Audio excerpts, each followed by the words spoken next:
every time that I think the Jameis hype train has died, I realize that there is this It's never section gonna die. of Who That Nation who is It's never gonna waiting for die. the moment that Yeah. Jameis Winston can take over, who's in the Hmm. background, in the back of the crowd, just rooting for Jameis to get in and take over again. And he got opportunity on Sunday. What's up, everybody?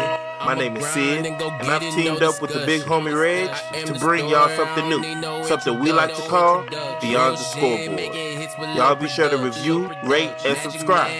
Let's get to it. Making these hits, hey, making these flips. Welcome back to Beyond the Scoreboard, where every 25-point lead is safe. As always, I'm Sid. What's good, Reg? Hey, doing much better, man. Now that I had time to decompress and get this L out of my system.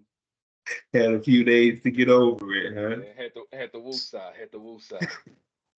So Sunday we experienced our first loss of the season.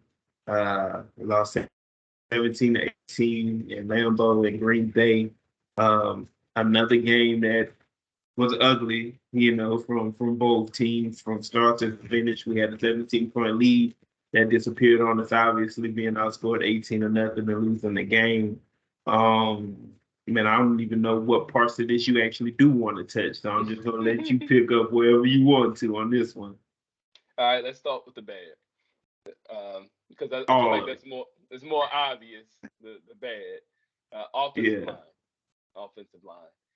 I Yeah. think we have to get it going. Right side got pressure, up the middle got pressure. We knew the left side was going to be a problem, before the game even started. So, what was your take on the offensive line? I mean, once again, man, I don't think anything is going to happen with the offensive line is going to make it better besides just playing together. More games, more reps. And then the fact that they already have gotten off to a slow start. And then the thing that we always fear is injury.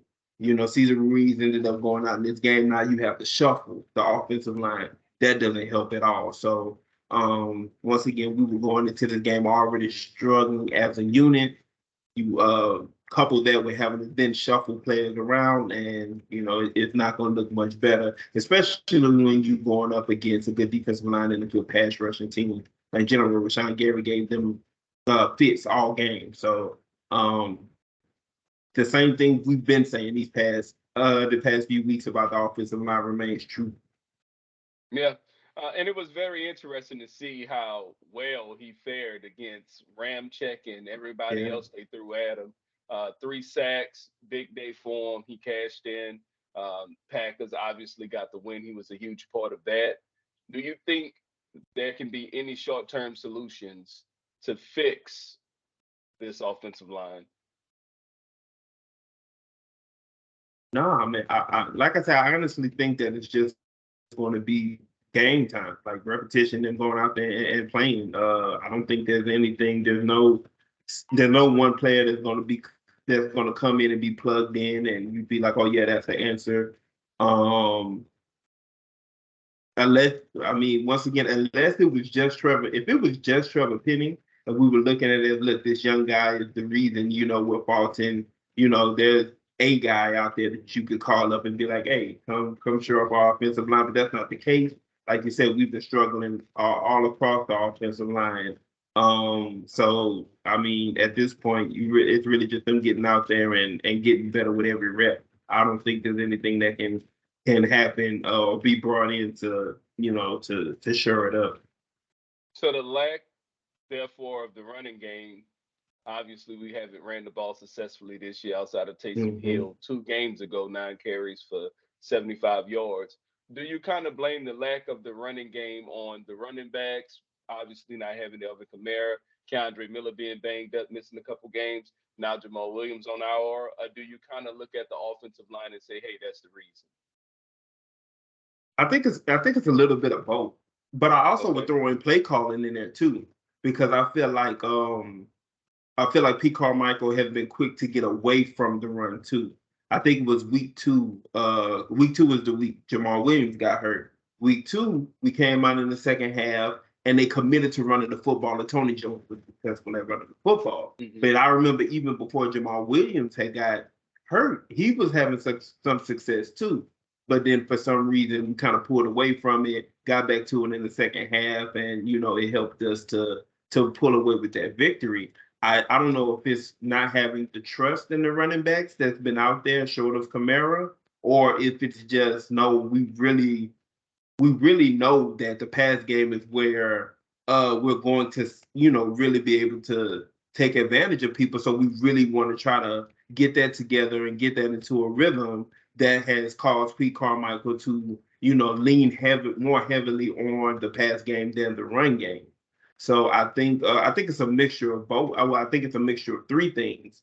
But I do think that just getting Alvin Kamara back will change that. I think that the trust is definitely there within him. And if he's healthy, then they're going to like I think the most carries a player has gotten for us in a single game has been 9 through 3 weeks. And I think two players had 9. Kendrick Miller and Tony Jones all 9 last week. And I think Taysom Hill, when he had his 78 yards, he had 9 carries as well. I think Kamara comes in and immediately sees more than 9 carries. And of course, more than 9 touches in general. So there's a few things that's also going to lend itself to that going into this game that we'll talk about once we preview this next game. But I do think the running game will become more of a factor going forward because certain things are going to force it to be a factor going forward. Makes sense. I have to bring up. So obviously Blake Grupe had a chance to seal the win for us, but he came up unsuccessful in his game-winning field goal. A lot of Saints fans showed their frustration in the efforts of us deciding to trade Will Lutz to Denver for a 7th-round pick. Obviously, I believe, if Will Lutz was still in-house, he lived for these moments. This was the kick that he would have made, in my opinion. Yeah. Do you kind of regret that decision, or do you think we still kind of made the best choice for the Saints' future in trading Will Lutz? I think they made the best choice. You can say that you would have been, had all the confidence in the world that Will Lutz would have and made that kick, but we got a year of football last year that told us otherwise. Where he really struggled, in spots where easy kicks were missed. This is known as a spot that's not easy to kick in general at Lambeau Field. One kick missed by him thus far this season isn't going to make me be like, oh, all of a sudden, Will Lutz would have been the answer because once again, I saw him struggle all year last year. And I'm a fan of Will Lutz. I wanted to keep Will Lutz, but like I say, throughout training camp and the preseason, for them to have been neck and neck, I can't have an issue with the decision that they made, which was to go with the younger guy, and send Will Lutz out. Kicking is the last thing. Special teams and kicking is the last thing that I'm worried about right now when it comes to the Saints team. There was very little chance that he was going to go 100% throughout this season. Yeah. And once again, I agree with you too. I wanted to get your take on it because that's been something that's been swirling in the Who Dat Nation talks on social media platforms. And I think we also need to note that, Will Lutz has even missed a few kicks this year for Denver, a couple makeable kicks. So still rocking with Blake Grupe. So it wasn't a lot of negativity that we can look at and say, hey, we had a whole bunch of issues on why we lost this game to the Packers. There was a lot of things that we can shine the light on, a lot of players who deserve some attention. Although we did take an L, we saw a lot of insight, a lot of good, and a bunch of players. So just to touch on some of the positivity, I'll begin with Derek Carr. I think Derek Carr was playing his best game yet as a Saint. Yeah. It wasn't pretty. He still got sacked twice. 3 times. Yeah. Before he went out, he got sacked. Before he went out. Okay. Yeah. He got sacked twice by Rashawn Gary in that game prior to the injury. One took him out, I believe. I think that was the sack that caused the shoulder injury. But he had a very high completion percentage, made a great throw in the red zone to Jimmy Graham for a touchdown. He had a questionable one, and I think that would have been picked off if it wasn't batted down at the line of scrimmage. But yet he seemed poised, although he was still hurried. He was still pressured. Very poised game from Derek Carr is what you expect in a tough situation. I don't think people realize how hard it is to play in Lambeau.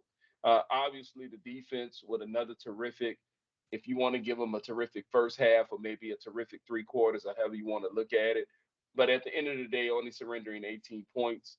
We Yeah. know we had our trouble, moving the ball on offenses. It was a lot of 3-and-outs. So once again, defense played pretty good. At the least, you can say they played pretty good. And special teams, Shaheed continued to be a bright star on kick return, punt return. Got a chance to take one to the house. It's great to see that. Michael Thomas and Chris Olave stayed very active this game.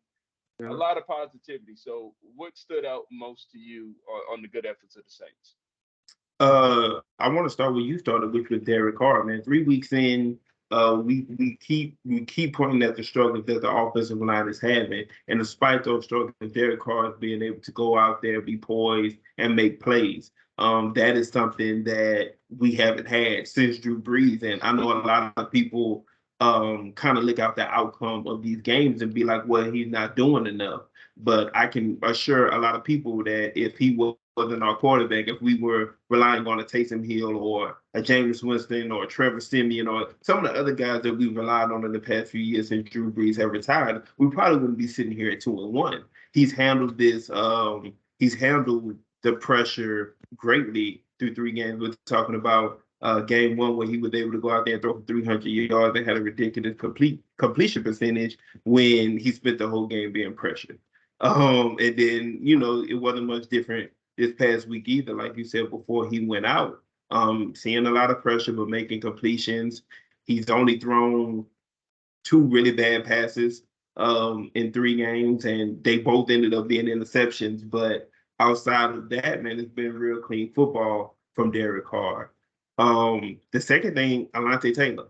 Me and you had a real good conversation about him after the game.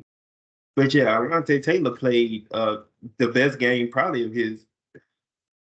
He probably played the best game of his career on Sunday, which once again, me and you had the discussion of what was the most to blame about losing that game Sunday, but we probably won't even get into that here. But I mean, Ross Jackson went back through and watched the game tape and stuff, and just paid attention, and he came up with Alontae Taylor was targeted 13 times. He allowed 4 catches for 73 yards, but he had 5 pass breakups, 1 sack, 2 tackles for losses, and defensive pass interference that most people didn't even agree with.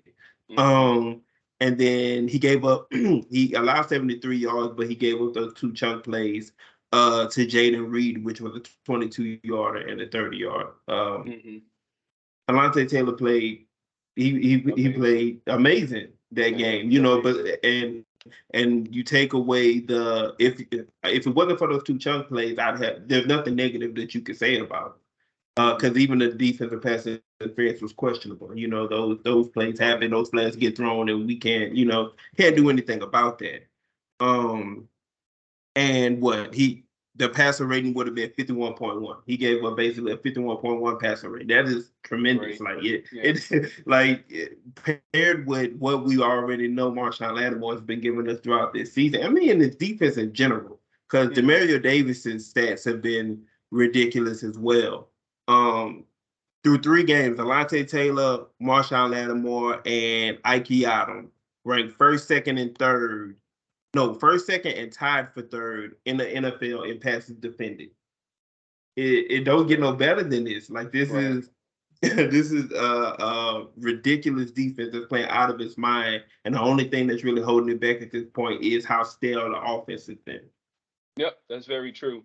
And you spoke about some guys that a lot of Saints fans might not even know. Isaac Ike, the corner who we pretty much didn't even know was going to make the roster. And Mm-hmm. he came in, he played a great game. Like you said, we had a conversation, and I had to go back and watch that game. And I think he gave up 2 big plays that kind of went unnoticed. One was a pass interference call, and then one was a touchdown. I think it led to Green Bay's first touchdown. No, it was the one that actually took the lead in the right corner Okay. of the end zone on the back shoulder fade throw. But the coverage was tight. Even the ones that Alontae Taylor gave up, a diving catch, coverage was tight. Yeah. So hats off to the Saints secondary as a whole. We know Howden was filling in at the safety position. Marcus May serving that suspension. He played great. Yeah. We'll get into his situation a little bit later. He now finds himself missing his next game with an injury. But there's a lot of things to look forward to in the New Orleans Saints. To know that we're sitting 2-1, still tied for first place, and we haven't even started rolling. We haven't started shifting in all gears yet. Offense Exactly. never got a chance to take off. We haven't found the running game, but yet we find ourselves right here amongst, which I feel we could say we're right in the midst of some of the best teams in the NFC. I definitely think, you have your San Francisco 49ers, you have your Yeah. Philadelphia Eagles of the world, but They I have think, their own question marks. Yeah. yeah, true, true. But I think that it's safe to say that right now they're the two better NFC teams. But I feel like we're still right there in that hunt. Definitely still in contention to win the division, and definitely still have our playoff hopes alive. Any other players that you situations or scenarios you want to touch on about this last game?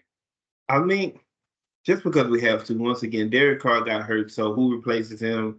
The fan favorite, Jameis Winston. The Derek, fan dog, favorite. bruh, every time I think that there is no, every time that I think the Jameis hype train has died, I realize that there is this It's never section gonna die. of Who That Nation who is It's never gonna waiting for die. the moment that Yeah. Jameis Winston can take over, who's Hmm. in the background, in the back of the crowd, just rooting for Jameis to get in and take over again. And he got opportunity on Sunday, and it's the loss isn't on Jameis. I can't put it Oh on no, Jameis. no. The offense was stale in general for most of the game. Hmm. Once again, that one drive where we went down and scored a touchdown with Jimmy Graham, and then you got the punt return for a touchdown. I Hmm. mean, that was it for the That was offense. it. So Jameis didn't lose us the game. He didn't win us the game. He actually made a drive at the end of the game, He that did. put us in position for a field goal. Got to give him credit for that. So I just wanted to point him out that once again, this is why the Saints go out there and try to keep him around. For if a Hmm. Derek Carr ends up getting injured, then you could put a guy in there that you could be confident in. And even though he didn't go out there and play amazingly or anything like that, he went out there and he did what was asked of him to do.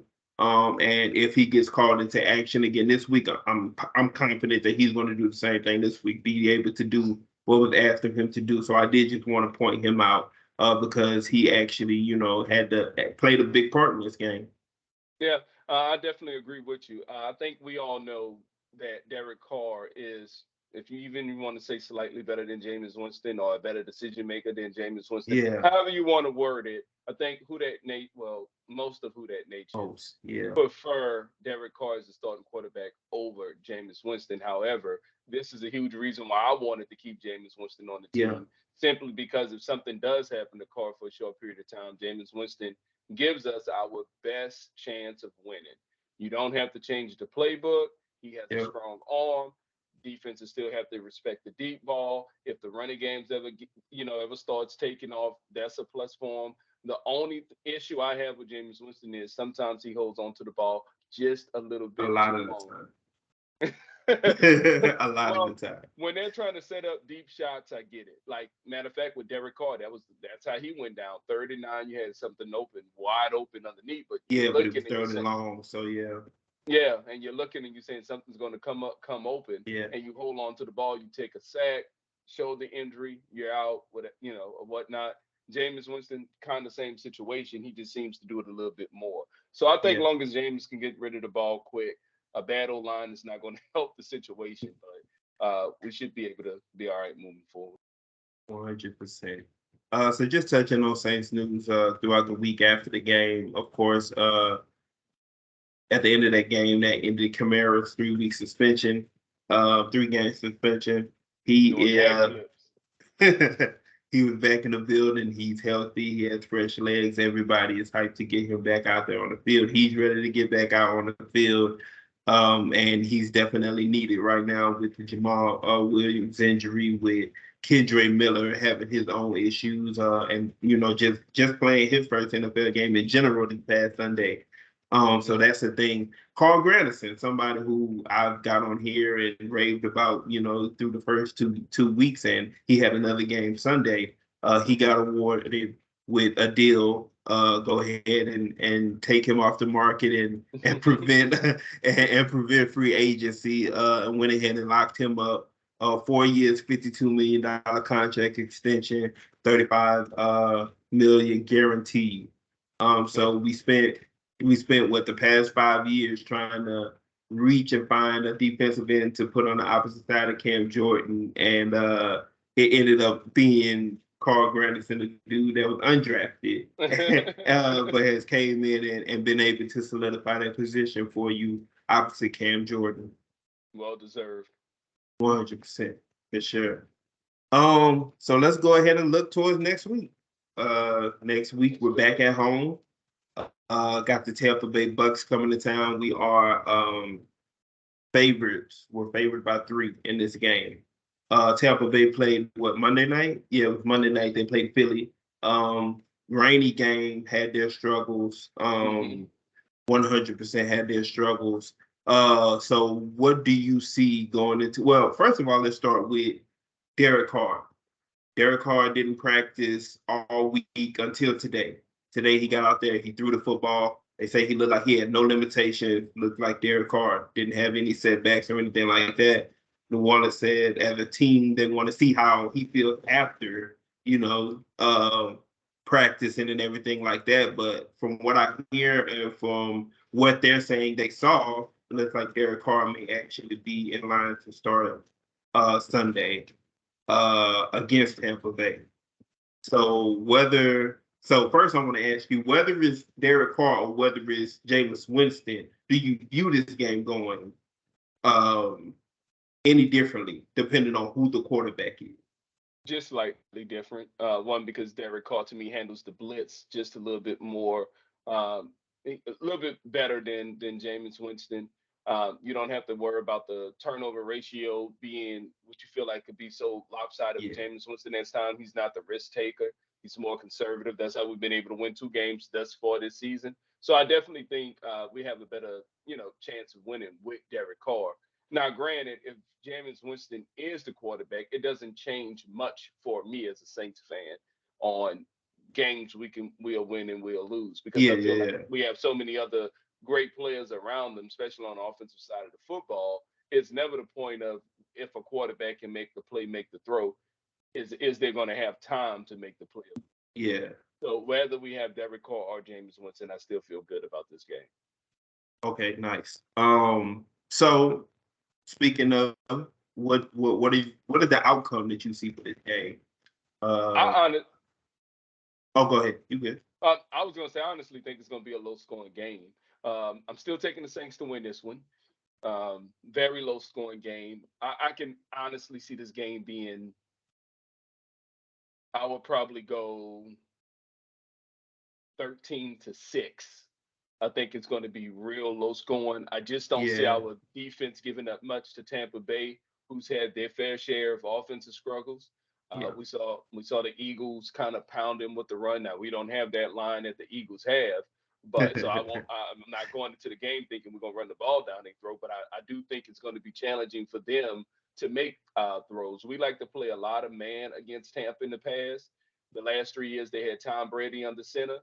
I do expect Baker Mayfield to use his legs to extend plays and to get positive yards gained in those situations when we do go man. So I do think, defending Baker legs is going to be a big factor on third down, especially if we're talking 3rd and 5, 3rd and 3, where he is able to not only run and pick those yards up, but safely slide or get out of bounds and don't have to take contact. Baker has done that quite a few times this year, actually, is make plays with his legs rather than his arm. Baker Mayfield has, I'm not going to lie, he has exceeded my expectation in this short season. You're looking at a Tampa Bay team that's 2-1. They've had injuries. They've dealt with not being able to run the ball, offensive line struggles, things that we're facing, and yet they find themselves 2-1. We always play each other tight for as New Orleans and Tampa Bay. I don't think this game is going to be any different.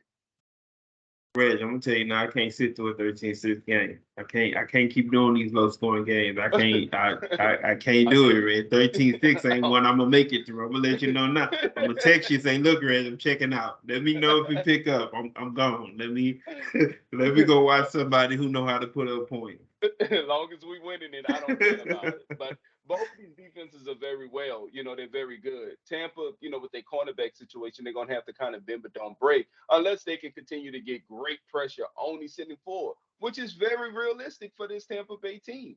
They're not the Tampa Bay defense that they was the last 3 years ago, but I'm sure they still can get after the quarterback if their guys are healthy. So if that's the case, that limits the ability of Chris Olave extending the field. Now you're kind of sitting back, more dependent on more stop and go routes or dink and dunk throws. We already know Carlton Davis plays Michael Thomas fantastic. I am looking forward to that matchup. And on the other side of the ball, you have a very hot Mike Evans, one of the hottest receivers in football. Every game he's scoring touchdowns, coming down with 100 yards receiving or more. So you have a in-tune Mike Evans going against a very high Chris Olave. Marshawn Lattimore. So that's two key matchups right there to pay attention to. But in the past, we've played each other tough, and I don't think this is going to be the game where both teams are putting up 30 points in the shootout. Yeah, Mike Evans got slowed up a little bit this Monday. This was by far the worst game of the season. And with that, what he still had, like 70-something yards receiving or something? I'm not sure he got that high. He may have, but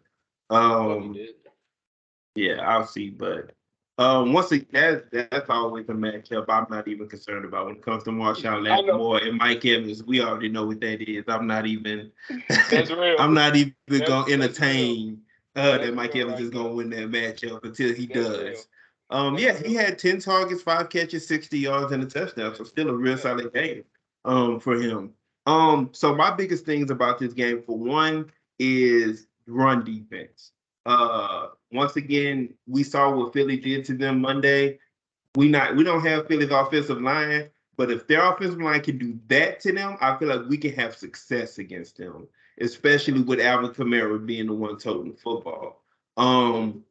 A big thing about Alvin Kamara's usage in this game is going to come down to who the quarterback is.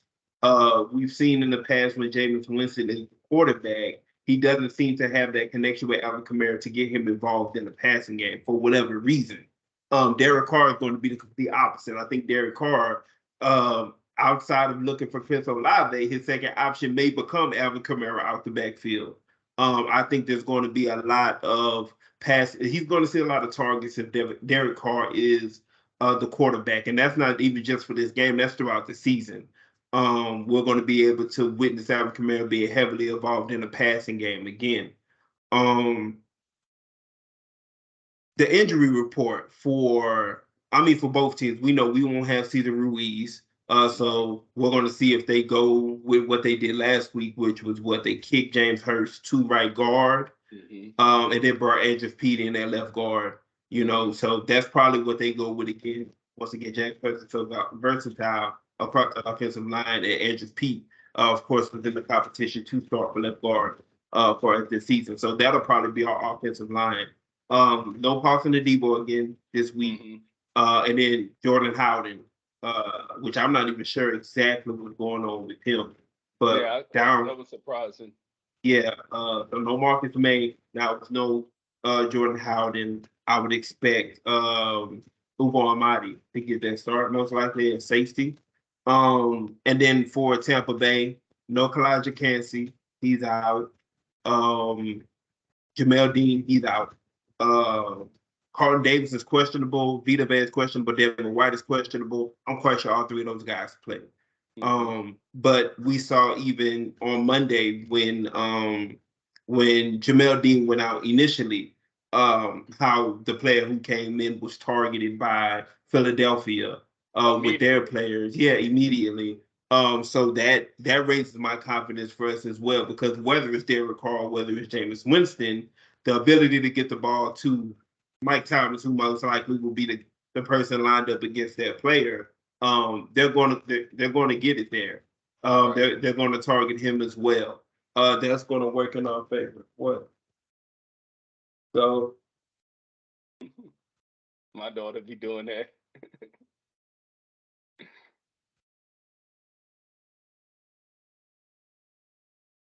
So yeah, I think that's one of the matchups that we're able to win is our receivers versus their corners. I'm not that confident. I'm not that confident in their receivers against our corners, but they have great receivers. We know what Mike Evans is. We know what Chris Godwin is. I wouldn't be shocked if those guys are able to come on and have a good performance. Yeah. Oh, Oh no. Go ahead. yeah. So that, and once again, run defense. I think we're going to have more success running the football against them than they will have against us. We haven't budged much when it comes to giving up. As a run defense, we haven't budged much so far this season. I don't see that changing this week. And I honestly think that's where we win this football game, by finally being able to establish the run. Whether Jameis Winston is the quarterback, whether Derek Carr is the quarterback, we're able to stick with the run and be able to establish a decent run game, set up our play action off of that, take some deep shots when when it's time to do so. I think that's what leads us to win this football game. I don't see it being as low scoring as you do, but it's hard for me to believe that it's going to be ridiculously high scoring either. You got that 13-6. I'd probably say 20-14, something like that. To where, we were able to go in and get a couple touchdowns, but then also have to settle for a couple field goals. I think we win this game. I think we cover. So 2016 would be my guess. I think it's another ugly game. But hopefully it's a game where we can pick up some more rhythm as an offense. Gotcha. The only concern I have too that I think that I can possibly see, us dealing with is beating ourselves with penalties. I think that is going to play a major part. Both teams have the potential to make this an ugly game with penalties. We have receivers that could put pressure on each other. For whatever reason, if the referees don't allow Marshawn Lattimore, to play physical with Mike Evans, if they're giving him those nitpick, flags downfield, because I think Tampa Bay will take their shots downfield this game. And more than likely it's going to be with a big body guy like Mike Evans. So that's something that I think that may cause us to kind of downplay ourselves is penalties. But we'll definitely be looking out, for that come Sunday. And we know how it goes when we play Tampa Bay. It's been two of the last at least 4 games we've seen ejections between Evans and Lattimore or other players who have gotten involved. So we know how quickly that situation can get out of hand when it comes to those 2 players, and it can hurt either team. Yep. So we both got New Orleans winning this game. We both got them covering at home. So let's go ahead and pick a few more games against the spread. Man, looking through this week, it's some rough ones out there, but I found 2 really good ones, and then I was like, we're just gonna roll with this one as the third one. So the first one I picked was Washington against Philly, a division game in the NFC East. Commanders have looked better than most people thought they would this season. They have offensive line problem as well. And Philly has had their issues defensively so far. Offensively, they look like they looked last year, but defensively, they've definitely had their struggles. I really picked this game because -9 favorites was interesting to me. That's always, once you get up to 9-10, those are some big spreads in the NFL. But Washington against Philly is at home, -9. What you got? I think Philly win this one easy. I think this would be a game where Philly kind of never see themselves fighting from behind or in a tough shootout or anything like that. Washington has an amazing front 4. They played great thus far. I think the only game that you could say they slouched was against Buffalo, which is a real good team. Philly and Buffalo are built the same to me in a lot of ways. I definitely think Philly have better receivers, but as a whole, the things that Josh Allen can do, especially knowing he can run the ball, he could throw the ball just as far as any QB in the league. They both have electric offenses, but both teams could put it on you if they're better than you. And I just see Philly right now being much better than the Commanders, who still kind of looking for identity on the offensive side of the ball, definitely. So I'm going to roll with the Eagles, and although it is -9, I honestly think the Eagles cover that spread. I'm going to take Philly to win the football game, but I can't give them. I think this is going to be a low-scoring game, especially compared to what Philly has seen these first 3 weeks. I think Washington is going to do a good job of not allowing Philly to run the football on them. We saw what DeAndre Swift was able to do against Tampa Bay. We saw what he did against the Vikings. I don't think they're able to have that kind of success on the ground against that front four that you just talked about of Washington, which is going to lead them to have to pass the football a little bit more. And I mean, Philly at the heart of Philly, Philly wants to run the football. And of course, with guys like AJ Brown, Devontae Smith, Goddard, those guys are going to eat if the running game is going the way that it's been going. It's easy for them. You take away that run game, you force Jalen Hurts to stand back there, not let him scramble and find guys down the field. It's going to become a little tougher for that Philadelphia offense. I don't think it's not something they can't handle. I just think that this is going to be the first time this season that they've had to really focus on, look, it's going to be the pass game that's going to give us this win. It's not going to be our run game. I don't think that I hope that Washington's offensive line can hold up. If they can't, then once again, they won't be able to score. I know I saw a stat a couple of days ago that Sam Howden is on pace to have one of the highest sack seasons as a quarterback. I'm shocked that they're 2-1 with that even being the case, right. But that gives credence to what the defense is right now. And their run game has been decent so far too with Brian Robinson Jr. So I think Philly wins. I'll probably give them I'll give them a touchdown. I just think 9 is just a lot to give them in this situation. I got you. If I had to pick score, I would probably go 24-10. 24-10. I'll go 17-10. Okay. Yeah, I'll go 17-10. The next one I got lined up here is Miami versus Buffalo. With the way Miami has played this season, I'm actually shocked that Buffalo is still favored, even though they're at home. So Miami versus Buffalo minus 2.5. What you got? It's going to be a very good game right here. I don't think offenses will stall in this game. I think the Bills get off to a hot, quick start, but I also think, of course, Miami does the same. Man, right now I just kind of it's hard for me not to trust everything that the Dolphins do offensively. It's just hard for me not to. Buffalo definitely has the better defense, but that offense is just so overpowering. I would have to give the edge to Miami's offense. I would probably take the Dolphins in this game. You said the Bills are minus 2? 2.5, yeah. 2.5. So yeah, I'm definitely taking the Dolphins. I would probably say Dolphins 33-30.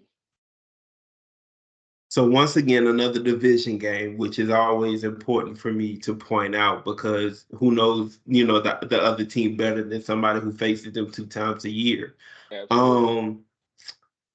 I am gonna go out on a limb and guarantee that Miami won't score 70 in this game. I'm gonna go out on a limb and say that for sure.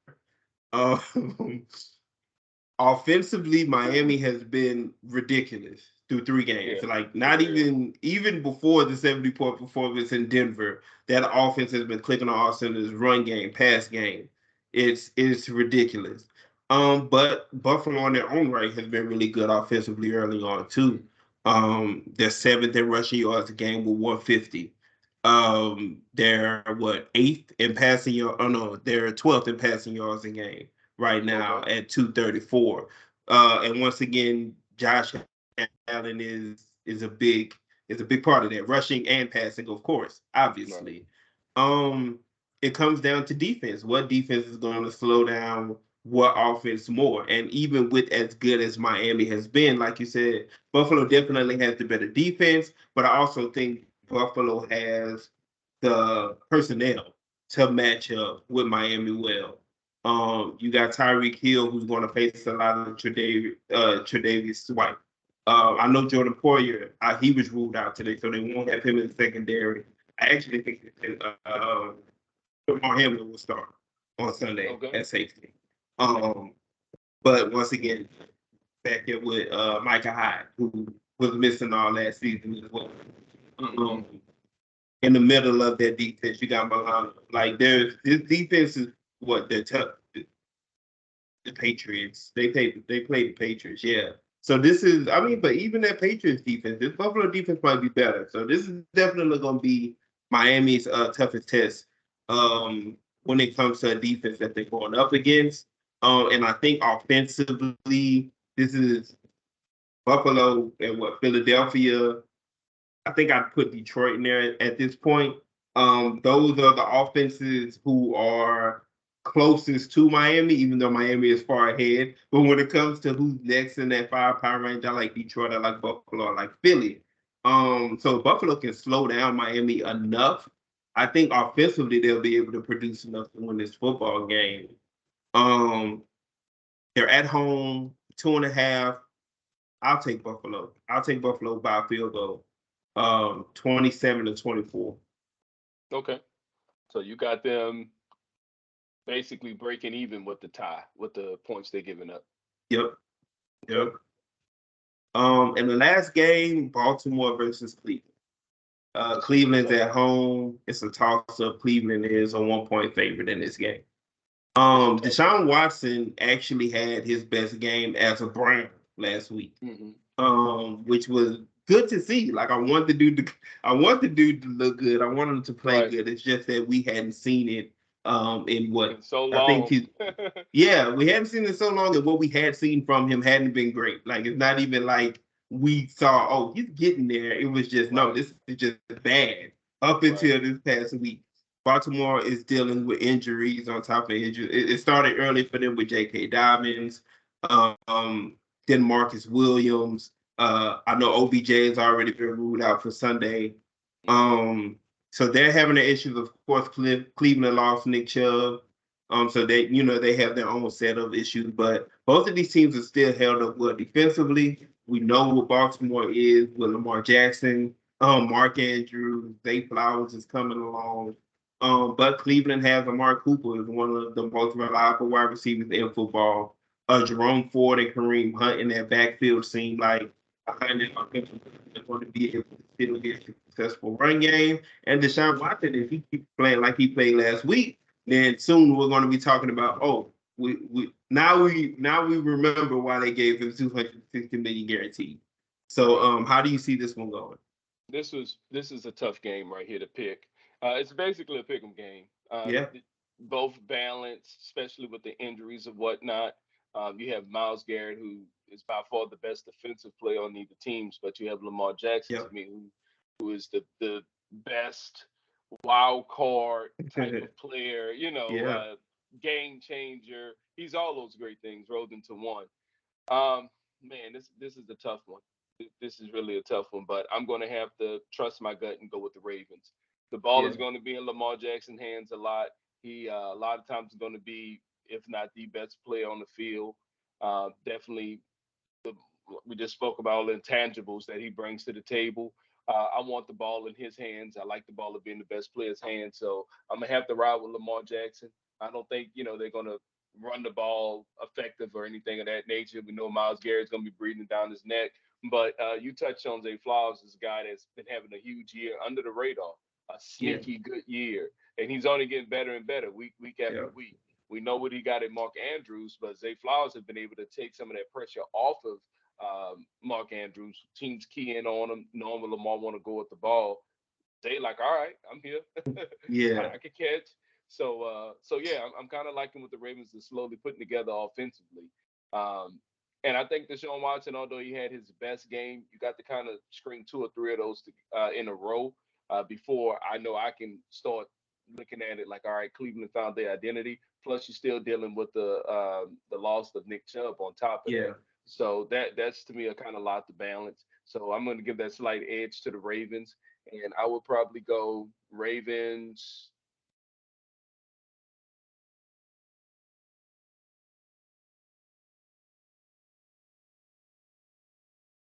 It's tough because Cleveland's going to have their opportunities here. I'll go Ravens 24-20. 24-20. I'm also going to go Baltimore. we spoke about injuries. Well, I spoke about injuries also just now. And I mean, even the running backs that they were depending on after J.K. Dobbins haven't really been available for them. Gus Edwards missed last game, so they relied on Melvin Gordon, who had a good game. But Melvin Gordon, Justice Hill, those types of guys, they get Gus Edwards. No, they get Justice Hill back this week. So that's going to help as well. Like you said, Lamar Jackson is the best athlete on the field most of the time when he steps onto the field. I like his playmakers better than I like Cleveland's at this point. I'm still waiting on David Njoku to come along to prove that he's, a solid and or better than that tight end. Jerome Ford is somebody who, I mean, he's had 2 good showings, I guess, so far. We'll see. Yeah. Mark Cooper, of course, once again, like I said, one of the most dependable receivers you're going to get in this league.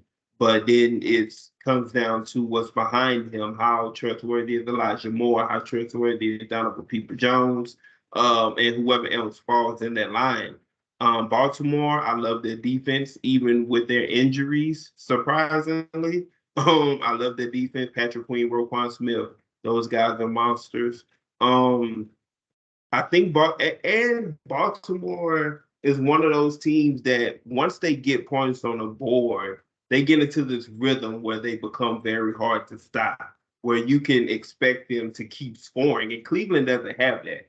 Cleveland can give you a touchdown on their first drive and then not get close again until it's almost halftime or right outside of halftime. So I got a feeling that Baltimore scores early and gets into this rhythm that Cleveland can't match offensively. So I'm even going to go for a bigger margin of victory on this one. I'm going to take Baltimore 24-13 in this game. Okay. Yep. So we got them all going just about the same, except for the Dolphins game. I think that's except for the Dolphins disagreed on. Yep. And we both agree that it's going to be a close game. It's really just a toss up there. One thing before we hop off of here that I just wanted to throw out there, just because it was big news. The Damian Lillard trade, that saga has finally come to an end, to where he's gotten out of Portland as he asked to what felt like a year ago now, but it was really probably like a month or two.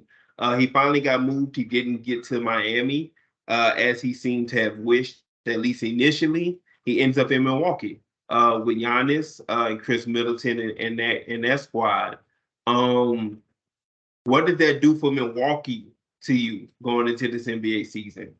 It made them the front runner for the Eastern Conference to me. To me, they wasn't that far off with the lineup they had. And to only lose Drew Holiday, who is a great player. Anybody that know me knows I love Drew Holiday. But to only have lost one player and then, draft picks, of course, to gain someone like Damian Lillard, to me, that was phenomenal for the Milwaukee Bucks. You got a for sure superstar, generational player in Giannis, and now you get to match him up with someone who could take the pressure off of him by being able to put up 30, 40 points, make long distance shots, be a playmaker, somebody who can not only, hold on to the ball, but create shots, and opportunities for others as well any given night. So I definitely like this. I love this for the Milwaukee Bucks. The only bad thing about this trade for the Bucks is that they lost Drew Holiday, who, the city loved, they respected. He wanted to be there. He was a tough guy. He was a leader. He definitely brought the defense and things of that nature. But, it's a business at the end of the day, and I definitely think they're going to benefit from this trade. And going into this offseason, I know me and you talked off air as we did, and I said, man, it's time for Milwaukee to break up this Chris Middleton, Drew Holiday situation. One of them has to go at least. If you have to get rid of both of them to bring somebody in, to really, change it up in there, then you do it. And then Giannis came out and started speaking as well. If I ever feel like they're no longer trying to win, then I'll be willing to leave. And I put it out there a few weeks ago. I was like, man, that makes sense. Like if Milwaukee can lower Damian Lillard, to Milwaukee, that puts them right back at the top of the Eastern Conference, and it makes their superstar happy. And And that's what it does. That, like you said, they solidify themselves as the front runner to win the Eastern Conference. There's not much that can change that, I don't think. I do want to keep an eye on where Jrue Holiday ends up, because I think that if he ends up in Boston, he's exactly the type of player Boston has been missing when it comes to a ball handler and defender at that point guard position. He would definitely change that landscape a little bit as well. But like you said, man, when I think about 4 to 5 teams going into the season, to where I was like, oh, these are the true contenders: Milwaukee, Boston, Denver, LA, and then Phoenix. And I throw Phoenix in there just because I want to see them. Like, we got a glimpse of them, but you get a full season of them. They have the players. Let's see what they could put together. But Milwaukee definitely threw themselves towards the top of that with this move. And I mean, once again, that's not just for 1 year. That's 3-4 years going forward, most likely, that tandem is going to be together and causing havoc in the Eastern Conference. Yes, sir. Totally agree with you. All right, so another year, another week of football. Don't rush it, Sid. Don't rush it, man. It just got here. I'm not gonna lie. What caught me up was, did I want to throw Oregon and Colorado in at the end of this episode? And I was like, I'm not gonna do it to them. We just gonna let them. Yeah. We just gonna let them ride, because they got a bad game tomorrow too. So I'm just gonna let it go. But another week of football in the books. Hopefully the Saints can get back on the winning page this week. But all in all, you always hope for good football, good competitive football. So got here a little late this week because life happens, but we plan on being here every week and covering the games and looking forward to what's next. Yeah, and like always, man, we appreciate everybody tuning in. It's gonna be another fun week. Come Sunday, y'all be decked out in this Saints gear. Let's get this W. Get back on track. Sure. I'm in the league, you boys not in my league. If you listen close, I'm coaching. Take keys to the boy, hella dope without pushing a Blanco. Still stabbing bitches like 94 in the Bronco. If it's about the money, I'm leaving them hoes pronto. If I don't do nothing, I'm about line so. Every time I do it the coldest.